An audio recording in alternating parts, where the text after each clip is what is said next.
A gente vai estar aqui estudando o livro do pastor Luciano Subirá, Até que Nada Mais Importe. Lembrando que esse livro todo é baseado no texto de Eclesiastes 3, versículo 7 e versículo 8, né? O livro todo nasceu de algo que Deus falou com o pastor dentro desse versículo, do capítulo 3, versículo 7 e versículo 8. E a gente está hoje no quarto capítulo. O quarto capítulo é a reciprocidade de Deus.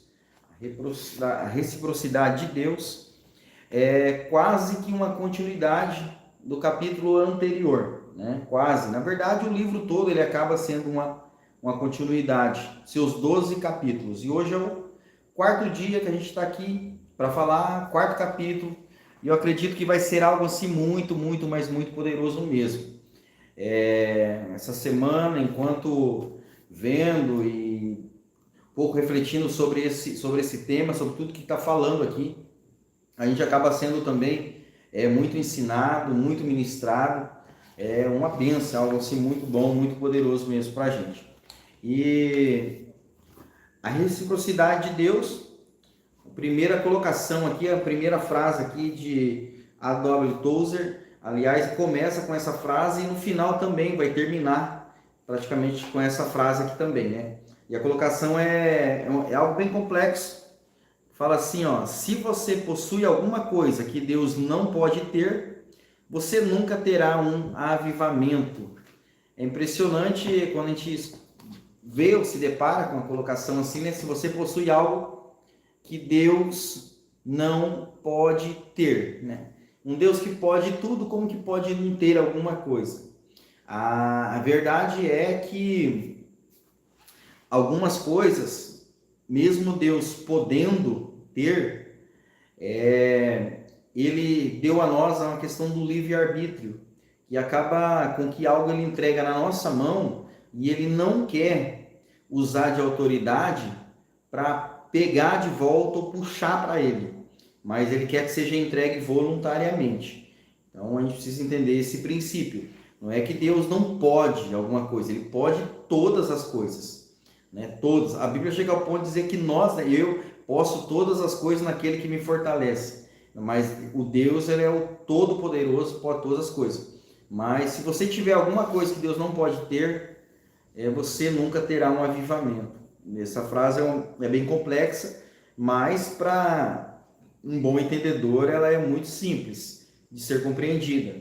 A Bíblia é clara em dizer para nós assim: ó, entrega o teu caminho ao Senhor, confia nele e tudo ele fará. Então a Bíblia fala de uma entrega. Bom, você tem que entregar, então quer dizer que está comigo para entregar para ele. Então assim, é disso que se trata essa frase aqui, de algo que Deus ele espera que nós entregamos a ele, ou também alguma coisa que a gente tem que Deus não quer ter nem se a gente entregar para ele, tá bom? Precisa ser muito claro isso daí. Se você tiver alguma coisa que entristeça Deus não quer que você dê para ele, quer que você abra mão, tá bom? O abrir mão é entregar algo para Deus também, tá bom? Vamos supor que alguém compre um objeto, vamos lá, vamos entender algo simples assim, um objeto roubado. Deus não quer aquilo ali, aquele objeto não, Deus não quer que você entregue um objeto desse para ele. Quer que você abra mão daquilo ali, que seja feita realmente algo justo. Beleza? Aí nós partindo para o capítulo de número 4.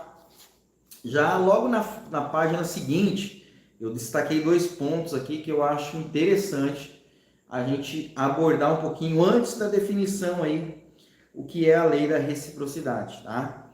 Lá na página 44, já lá no segundo parágrafo ali, ou, né, no começo já da página, fala assim, ó: a nossa busca por Deus ainda é muito, muito fraca. É pobre de intensidade, embora ainda que de forma moderada possamos reconhecer que ela aconteça. É lógico que ao falar assim estou generalizando. Corro o risco de ser injusto com o que considero ser apenas a minoria dos cristãos, pois se a maioria de nós estivéssemos buscando o Pai Celestial como deveria, grifa aí essas duas palavras aí, como deveria, a terra já teria sido profundamente abalada há muito tempo. Olha só, gente, né? Na mesma proporção que vai aumentando o cristianismo, vai aumentando também um monte de coisa aí.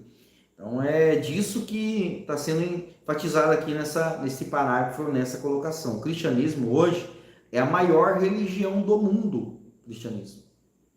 E o mundo está indo piorando, de mal a pior, vamos dizer assim, né? O número de crimes, de homicídios, suicídios, né? Isso tem aumentado. Então, olha só, o cristianismo aumenta e essas coisas também aumentam. É bíblico, ainda bem, né? Que é bíblico. A gente precisa só ter uma noção que às vezes nós não estamos dando a resposta que era para darmos mesmo ao Evangelho. Então, há uma resposta a ser dada, né? Ao Evangelho, às vezes não estamos dando essa resposta a Deus e ao chamado de tudo que Ele tem confiado a nós.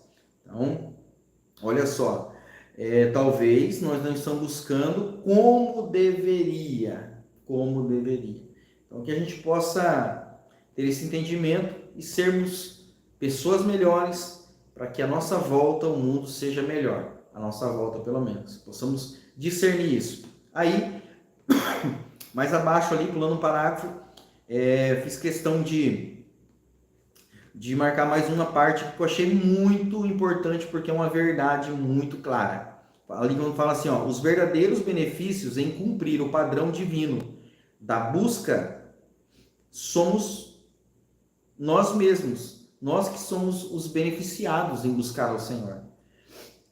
Aí diz assim, ó, há motivos pelos quais esses princípios divinos foram estabelecidos e revelados. Primeiramente, trabalhei a ideia de que dar a Deus o primeiro lugar é um princípio que protege o nosso coração, que nos leva a cumprir o propósito dessa busca apaixonada. Agora, abordarei a questão da consequência do cumprimento desse propósito. Essa é a tônica deste capítulo. O propósito é que Deus tenha tudo de nós. A consequência é que tenhamos tudo dele. Recordo-me de uma frase da Evanilce Milhomens, que ouvi quando ainda era um adolescente. Ela afirmou: você nunca terá tudo de Deus enquanto Deus não tiver tudo de você. É uma frase clássica, né? Uma frase clássica. Se torna difícil um pouco de viver ela, mas é uma verdade. É uma verdade. Então, nós deixa muito claro aqui que nesse capítulo vai ser abordado que a consequência de nós buscarmos a Deus, de ter uma busca apaixonada, né, que é a colocação que ele coloca aqui, é a gente mesmo que lucra com isso. Porque a própria reciprocidade de Deus vai nos beneficiar. Tipo assim, o automático. Sabe o automático? Mundo espiritual, o automático do mundo espiritual, do fazer e ganhar, é essa reciprocidade de Deus, é automática. Aquela questão do plantar e colher, do dar para receber, que Mateus 7 chega ao ponto de falar assim, aquele que bate, abre, procura e encontra. Então é tipo assim, é a parte automática do reino. E é isso que vai ser falado nesse capítulo aqui de número 4. Então vamos entrar para dentro do tema mesmo aqui abordado. E na página 44, aqui no final, vem o primeiro subtítulo que vem a definição. A definição aqui que é a lei da reciprocidade, né? Antes de detalhar a lei da reciprocidade, na Bíblia, eu quero começar pela definição da palavra reciprocidade, que significa o ato de ser recíproco. Por outro lado, a definição de recíproco é o que se dá ou faz em recompensa de coisa equivalente, mútuo. Com isso em mente, Observe o que Tiago declarou: chegai-vos a Deus e ele chegará a vós. Tipo, e esse chegar a Deus aqui é em questão de você realmente entender e se achegar a ele. E aí ele se revela a nós. Não é que ele está distante. O Deus está distante de nós, sabe quanto? A distância de Deus de nós é a distância de uma entrega. Essa é a distância entre nós e Deus, de uma entrega, de um entendimento. Né? Deus está de nós uma distância de uma entrega. O chamado que Deus tem na nossa vida está à distância de um entendimento. Você entende e caminha dentro desse chamado, dentro desse propósito. Então essa é a distância. Deus ele está muito próximo, ele está em nós. Então vamos ter essa convicção. E aí a gente precisa caminhar em cima disso. E aí vem essa reciprocidade, porque a própria natureza divina, ela vai acabar fazendo uma retribuição por algo que a gente faz. É a própria natureza divina. Sabe? Não tem como Deus não querer fazer, não tem como Deus esquecer de fazer. Não tem como, não. É da natureza dele isso. Essa bondade, esse querer, esse desejo, essa reciprocidade. Então, isso é muito lindo, isso é muito maravilhoso. Aí você tem gente que às vezes questiona, mas eu fiz um propósito de tal coisa para receber algo de Deus e até agora nada. Gente, não tem. Deus não é igual a alguns tribunais aqui que vai para lá uma petição e fica lá o pedido, a folha lá na gaveta ou debaixo de um monte de folha, vai chegar talvez uma... Não, Deus não trabalha e não é desse jeito. Não é desse jeito. Quando a gente pede algo para Deus e Deus ele não responde aquilo automaticamente, porque precisa trabalhar em nós para receber aquilo, algo que nós estamos pedindo, ou precisa de um tempo para aquilo acontecer. Existem tempos, existem estações, tá bom? Vamos lá, tem coisas que a gente pede a Deus que depende só de um trabalhar dele em nós para aquilo acontecer. E tem coisas que dependem de um trabalhar plural, né? Mais pessoas, em lugares, em situações.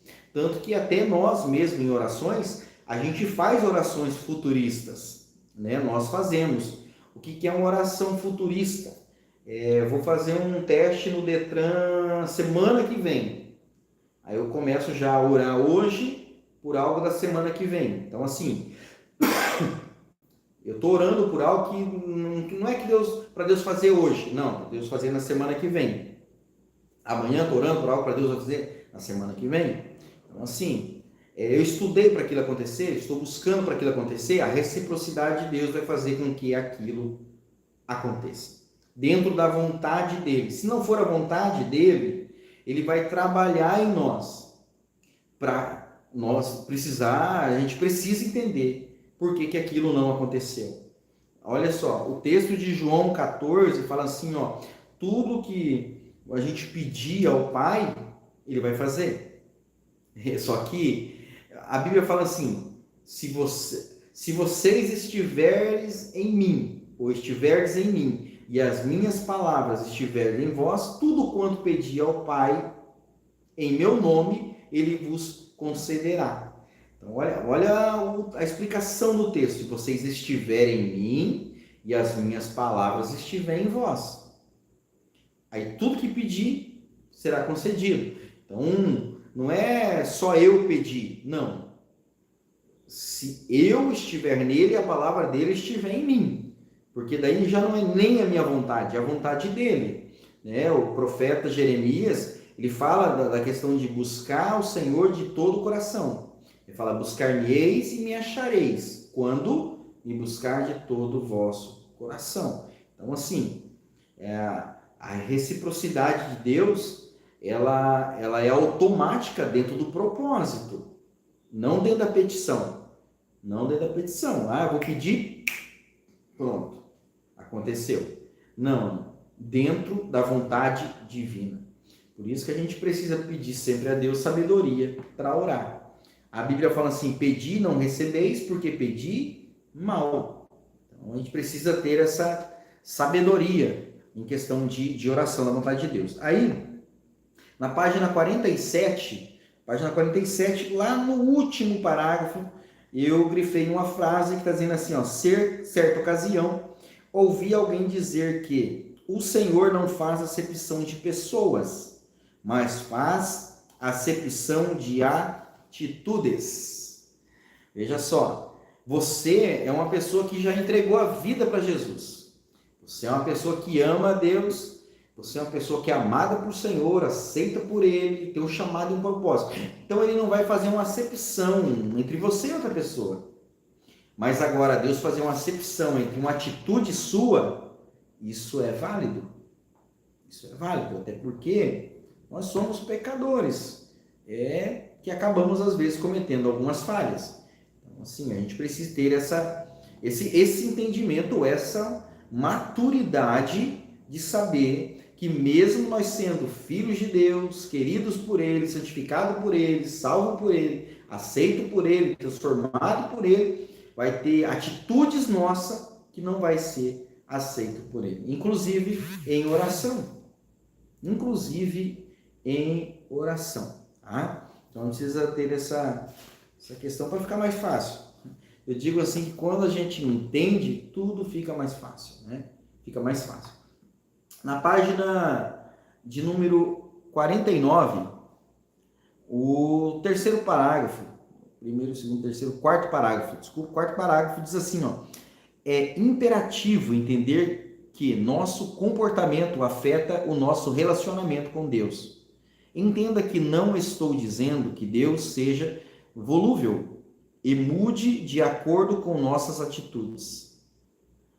Temos de separar aquilo que Deus é da forma que Ele interagirá conosco. O nosso comportamento não muda o que Deus é. A maior prova disso está na declaração de Paulo a Timóteo. Se somos infiéis, ele permanece fiel, pois de maneira nenhuma pode negar-se a si mesmo. Esse texto está em 2 Timóteo 2:13, tá? Ou seja, meu comportamento de infidelidade não muda o caráter de fidelidade de Deus. Olha só, essa frase aqui você tem que grifar no livro aí, página 49. O meu comportamento de infidelidade não muda o caráter de fidelidade de Deus. Não muda. Tá? Então a gente precisa compreender essa. Ele fala assim, ó, a gente precisa entender isso, que a forma que a gente interage com Deus não vai fazer ele mudar quem ele é. Não vai fazer. Pode mudar uma ação dele, mas quem ele é, de forma alguma. Tá? Tem gente que quer que Deus mude o caráter dele em uma oração que a gente faz. Gente, é aquelas famosas oração determinada. Não é a palavra determinada, a oração de determinação. Deus, eu determino que isso... Meu Deus, gente. Se for da vontade do Senhor, você não precisa determinar nada. Pode falar assim até, ó: faça a tua vontade, Senhor. Sabe, eu digo que essa oração de determinar, a gente confunde às vezes a oração de autoridade com a oração de determinação. Né? A autoridade, ela está no nome de Jesus e na vida que a gente tem com Jesus. Não na palavra que a gente usa. Não é na palavra. Não mesmo. Sabe? E a gente já teve algumas experiências de expulsar demônio. E expulsar demônio nos dá algumas experiências. Sabe? Não é você falar sai. Sabe? Você tiver com a vida toda torta. A gente precisa saber da vida que a gente tem em Jesus, o entendimento, e saber que Jesus vai fazer algo ali e algo vai acontecer. Agora, mudar, querer mudar o caráter, ou querer mudar a forma de Deus agir, porque eu estou falando algo, não, aí é nós que precisamos ser mudados, e aí Deus não faz, porque a gente precisa mudar, é a gente que precisa mudar, tá bom? O caráter de Deus é perfeito, soberano, é o nosso caráter que precisa ser aperfeiçoado, não é o dele, não é o dele, não é o entendimento dele que precisa ser transformado, não, é o nosso entendimento, é o nosso entendimento, tá? A gente precisa ter muita consciência disso, consciência disso.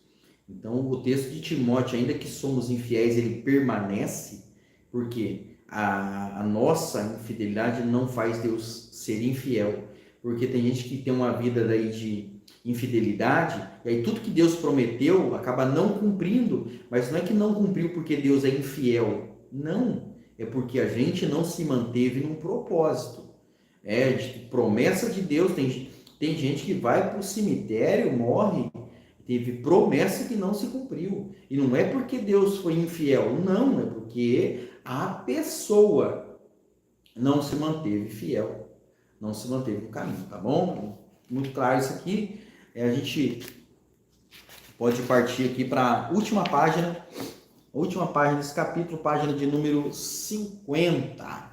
Vamos lá, página número 50. O segundo parágrafo aqui, eu fiz questão de marcar ele todo porque ele acaba sendo de uma importância muito relevante até para a questão do fechamento mesmo desse capítulo de número 4, da reciprocidade de Deus. As pessoas confundem as coisas. Já vi gente dizendo que Deus não irá revelar mais de si a uns do que a outros, tampouco abençoar mais a uns do que a outros, uma vez que ama a todos igualmente. Mas o fato é que os resultados que vivemos não são determinados de forma unilateral pelo Senhor. Por exemplo, desde a antiga aliança, Deus revelou um princípio: obediência atrai bênção, né? Deuteronômio 28. A desobediência atrai maldição. Não podemos responsabilizar Deus pelas bênçãos ou pelas maldições que as pessoas experimentaram ao longo da narrativa bíblica e ainda hoje experimentam. O Criador estabeleceu a lei espiritual, mas quem escolhe provocar a bênção por meio da obediência ou a maldição por meio da desobediência são as pessoas e não Deus. Olha só, gente, Deuteronômio, capítulo de número 28. Se você nunca leu, leia. Né? O capítulo 28 de Deuteronômio é conhecido como as bênçãos e as maldições. E as bênçãos ali, irmão, de capítulo 28 de Deuteronômio, você pode ler ali que você vai ver que elas são automáticas, como as maldições também são. Fez, colhe. E o texto ali é claro, dizendo assim: se hoje ouvides atentamente a minha voz e dá ouvido, ou depende da tradução, obedecer os meus mandamentos que tenho vos colocado, essas bênçãos, todas essas bênçãos virão sobre ti e te alcançarão. Esse é o texto. Então, assim, a gente precisa entender que tanto a bênção quanto a maldição não é culpa de Deus. Não. É uma colheita nossa. É uma colheita. A bênção de Deus está sobre todos. Todos. A Bíblia fala, o sol nasce para o justo e para o ímpio. Qual que é a bênção de Deus que está sobre todo mundo, todo? A vida. A Bíblia diz que é Deus que dá a vida. É Ele que tira. O dom da vida, todo mundo. Tanto ruim quanto bom. Tanto o pior ser humano da terra, o pior ser humano da terra tem um presente de Deus, queira ele ou não queira, que é o dom da vida. Dom da vida. Agora, ele precisa querer ou não querer, colher as bênçãos de Deus, as consequências de uma vida com Jesus. Então, a gente precisa desfrutar dessa reciprocidade com Deus. A gente precisa entender que quanto mais eu tenho dele, mais ele tem de mim, quer dizer, mais eu vou ter dele. Isso é automático, irmão. É automático. Quanto mais eu estiver com ele, mais ele está comigo. É algo assim tão lógico, né? Tão simples de compreensão. As pessoas que oram, que estudam mais, que se dedicam mais, elas acabam sendo mais usadas por Deus em questão de ensinamentos ou de manifestação dos dons espirituais. Por quê? É porque recebeu uma profecia? Não. É porque deu uma resposta para a profecia que respondeu, que recebeu. Não é porque tem uma profecia. Tem muita gente que tem muita profecia, mas enquanto ela não der uma resposta para essa profecia, ela não vai viver aquilo ali. Não. E assim, as profecias que Deus libera sobre nós demonstrando a bondade dele. A bondade. Por que eu falo isso para você? Porque assim, Deus está hoje revelando o que vai acontecer lá na frente para que você tenha uma vida de esperança, para que você tenha uma vida lógica, uma vida de intensidade, para que você não viva pensando, vou ver o que vai acontecer, vou fazer para... Não, você já tem uma palavra profética, uma profecia sobre a sua vida, um chamamento sobre você. Então agora, a partir de agora, você vai andando em cima das respostas que você vai dando, em cima do sim que você vai dando para Deus, do não para o mundo, você vai colhendo tudo isso e vivendo tudo isso. Vivendo tudo isso. Então essa é a lei da reciprocidade de Deus.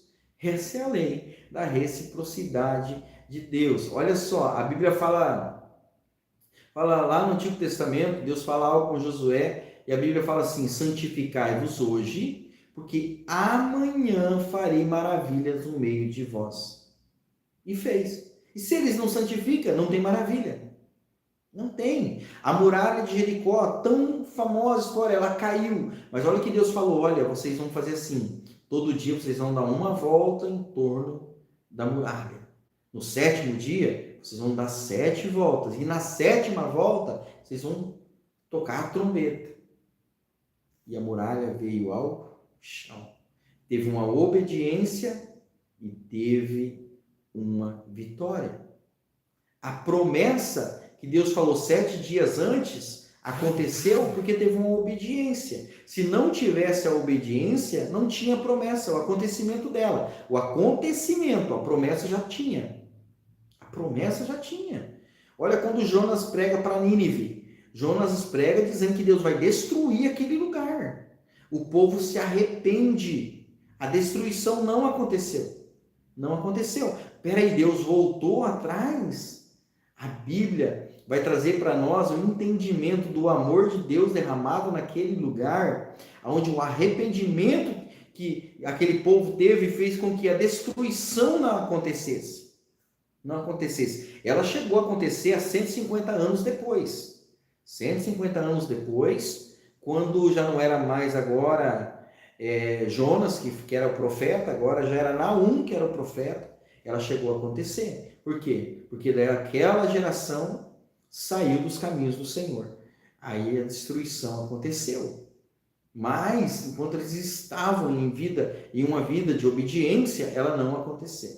Então a gente precisa entender isso e dar uma resposta para o chamado que Deus tem na nossa vida, e viver uma vida onde a reciprocidade de Deus vem acontecendo todos os dias sobre nossa vida de uma forma tão automática, do amor dele, assim como as misericórdias do Senhor se renovam a cada manhã, assim como o amor dele está derramado sobre a nossa vida, assim também as promessas de Deus precisam se cumprir na nossa vida todos os dias. Amém, gente? Deus abençoe a sua vida, Deus abençoe a sua casa, a sua família, e nós vamos estudar no próximo encontro nosso, o 5º capítulo, que é amado e agradável. Gente, leia esse capítulo durante essa semana, medita nele, leia ele de novo, leia ele outra vez. Esse capítulo é sensacional, capítulo 5. Semana que vem vai ser extraordinário, poderoso demais. Divulgue, chame um amigo para estar com a gente, tá bom? Dá o like, compartilhe esse vídeo, porque vai valer muito a pena e você vai acabar ajudando também esse vídeo chegar muito mais longe aí. Deus abençoe.